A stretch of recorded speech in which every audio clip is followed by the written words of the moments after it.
ప్రియమైన వాళ్ళరా, ప్రభువైన యేసుక్రీస్తు నామములో ఈ యొక్క ఉదయకాల సమయాన మీ అందరికి నా హృదయపూర్వక వందనాలు తెలుపుకుంటున్నాను. ఈరోజు అంతా కూడా మీరు చేయబోయే అన్ని విషయాల్లో దేవుని హస్తము మీకు తోడయుండి మీకు జయాన్ని కలుగుజేయునుగాక.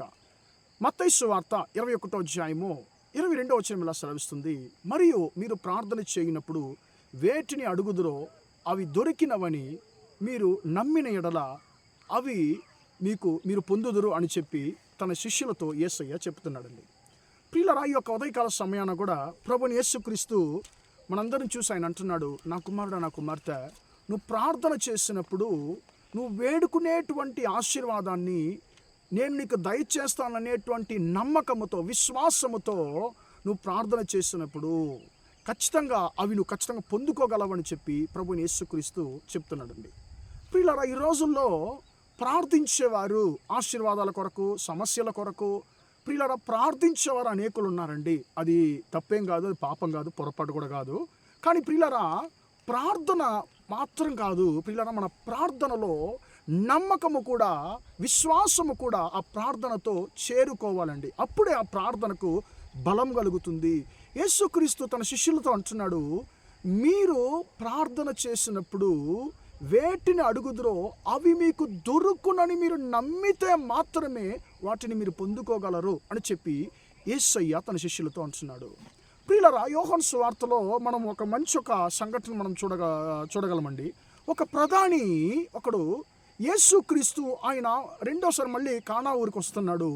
ఆయన ఆ కానా ఊరికి వచ్చినప్పుడు యేసుక్రీస్తును అతడు అక్కడ ఉన్నాడని వినపడి ఆ యొక్క వ్యక్తి ప్రధాని యేసయ్య దగ్గరికి వెళుతున్నాడయ్యా, నా యొక్క బిడ్డ ఇలాగా బలహీనతగా ఉంది, నా బిడ్డ యొక్క బలహీనతను నువ్వే తొలగించాలయ్యా అని చెప్పి తన యొక్క బిడ్డ యొక్క స్వస్థత కొరకు ఆ ప్రధాని యేసయ్య దగ్గర మొరపెడుతున్నాడు. ప్రియులరా, యేసయ్య అంటున్నాడు, అయ్యా మీరు గుర్తులు మీరు చూడకపోతే మీరు నమ్మరు కదా, మీకు ప్రూఫ్లు కావాలి కదా, మీకు ఏ యొక్క ఆధారాలు గుర్తులు మీరు చూడకపోతే నమ్మరని చెప్పి ఆయన అంటున్నాడు. ఎందుకంటే ప్రియులరా, గ్రీసు దేశస్థులు ఒక విషయాన్ని మామూలుగా నమ్మరండి.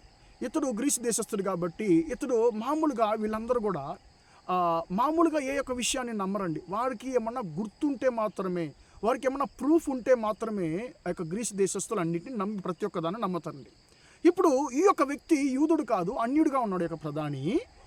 ఈ యొక్క వ్యక్తి దగ్గర యేసయ్య అంటున్నాడు, మీరు ఏదైనా గుర్తు చూడకపోతే మీరు నమ్మరు కదయ్యా అని చెప్పి అన్నప్పుడు ఏంటంటున్నాడు, అయ్యా నా బిడ్డ చనిపోకముందు నువ్వు దయచేసి వచ్చి నువ్వు స్వస్థపరచాలి అని చెప్పి ప్రియులరా ఆయన యేసయ్య దగ్గర మళ్ళీ మొరపెడుతున్నాడు. వెంటనే యేసయ్య అంటున్నాడు, నువ్వు వెళ్ళుము, నీ యొక్క బిడ్డకు స్వస్థత దొరికింది, నీ బిడ్డ స్వస్థత పొందుకున్నాడు అని చెప్పి ప్రియులరా యేసయ్య ఆ యొక్క వ్యక్తితో అంటున్నాడు. ప్రియులరా, ఆ స్థలంలో మనం ఒకవేళ ఉంటే ఏం చేస్తుంటామండి? యేసయ్య దగ్గర మనం ప్రశ్న అడుగుంటాం, ఏంటి యేసయ్య, నేను ఇప్పుడే నీ దగ్గరకు వచ్చాను, నువ్వు ఇంకా నా బిడ్డను కనీసం చూడలేదు, మా ఇంటికి కూడా రాలేదు, వెంటనే నేను ఇప్పుడే మాట్లాడాను, వెంటనే స్వస్థత దొరికి నువ్వు వెళ్ళు అని చెప్పి అంటున్నావే, ఇదేంటయ్యా ఇది అని చెప్పి మనం యేసయ్యను ప్రశ్నించి ఉంటామండి. కానీ ఈ యొక్క ప్రధాని చూడండి, యేసయ్య దగ్గర మొరపెట్టాడు, ఆ మొరను యేసయ్య ఆలకించాడు, సమాధానం ఇచ్చాడు. నువ్వు వేడుకున్నది నీకు నేను ఇచ్చేసానని చెప్పి యేసయ్య చెప్పాడు. ఆ మాటను అలానే నమ్మాడండి.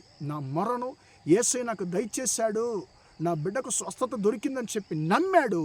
వెంటనే ఆయన మళ్ళీ సమాధానంగా తిరిగి ఇంటికి వెళుతున్నాడు. ఆయన ఇంటికి వెళ్ళడానికి ముందుగానే కొందరు ఆయన ఇంట్లో నుంచి వస్తున్నారు, అయ్యా నీ బిడ్డకు స్వస్థత కలిగింది అని చెప్పి అంటున్నారు. ప్రియులరా, మన జీవితంలో ప్రార్థన మాత్రము కాదు, ప్రార్థనతో విశ్వాసము, నమ్మకము చేరినప్పుడే ఆ ప్రార్థన బలము గల, శక్తి గల ప్రార్థనగా మారుతుందండి. కాబట్టి మన ప్రార్థన ఈరోజు ఇంతవరకు మనము ఒకవేళ ఏదో నామకార్థంగా ఏదో ఒప్పుకు మనం ప్రార్థన చేసేటువంటి ప్రార్థన జీవితం గలవారుగా ఉంటే ప్రియులారా, ఈ రోజు నుంచి మన ప్రార్థన జీవితాన్ని మార్చుకుందామండి. మన ప్రార్థనతో పాటు నమ్మకము, విశ్వాసము కూడా కూడునుగాక. మన ప్రార్థన విశ్వాసము గల, యేసయ్య మీద విశ్వాసము గల ప్రార్థనగా మారునుగాక. నేను వేడుకునేటువంటి ప్రతి ఒక్కటి ఆయన నాకు దయచేయును అనేటువంటి నమ్మకంతో మనం ప్రార్థించి ఆయన యొద్ద నుండి మనము మేళ్ళు పొందుకుందాము గాక. ప్రార్థన చేద్దామా? ప్రేమగల మా తండ్రి, దయగల దేవ, ఇంతవరకు ఈ మాటలు విన్న మీ బిడ్డలను మీరు దీవించండి, ఆశీర్వదించండి తండ్రి. అయ్యా, మేము విశ్వాసముతో, నమ్మకంతో ప్రార్థించినప్పుడు తండ్రి వాటిని మేము పొందుకుంటామని చెప్పి తండ్రి యేసయ్యను మీరు మాతో మాట్లాడిన కృపను బట్టి నీకు స్తోత్రము. మేము ఏదో నామకార్థంగా పేరుకు మాత్రం ప్రార్థించేవారిగా కాకుండా తండ్రి మేము విశ్వాసముతో ప్రార్థించేవారుగా, నమ్మకంతో ప్రార్థించు తండ్రి. నీ ఎదురు నుండి అద్భుతాలు పొందుకోగలిగినటువంటి కృపను మా ఒక్కొక్కరికి దయచేయమని ప్రార్థిస్తున్నాను. యేసయ్యా, ఈరోజంతా కూడా మీ బిడ్డలు చేసేటువంటి అన్ని విషయాల్లో తండ్రి మీ హస్తము తోడుండి వారిని ఆశీర్వదించమని తండ్రి, వారికి జయాన్ని కలుగజేయమని తండ్రి, ఒక్కొక్కరిని దీవించమని యేసుక్రీస్తు నామములో ప్రార్థించి అడిగి వేడుకొంచున్నాను తండ్రి. ఆమేన్, ఆమేన్. ప్రియులరా, దేవుడు మిమ్మల్ని దీవించి ఆశీర్వదించును గాక. Praise the lord, praise the lord.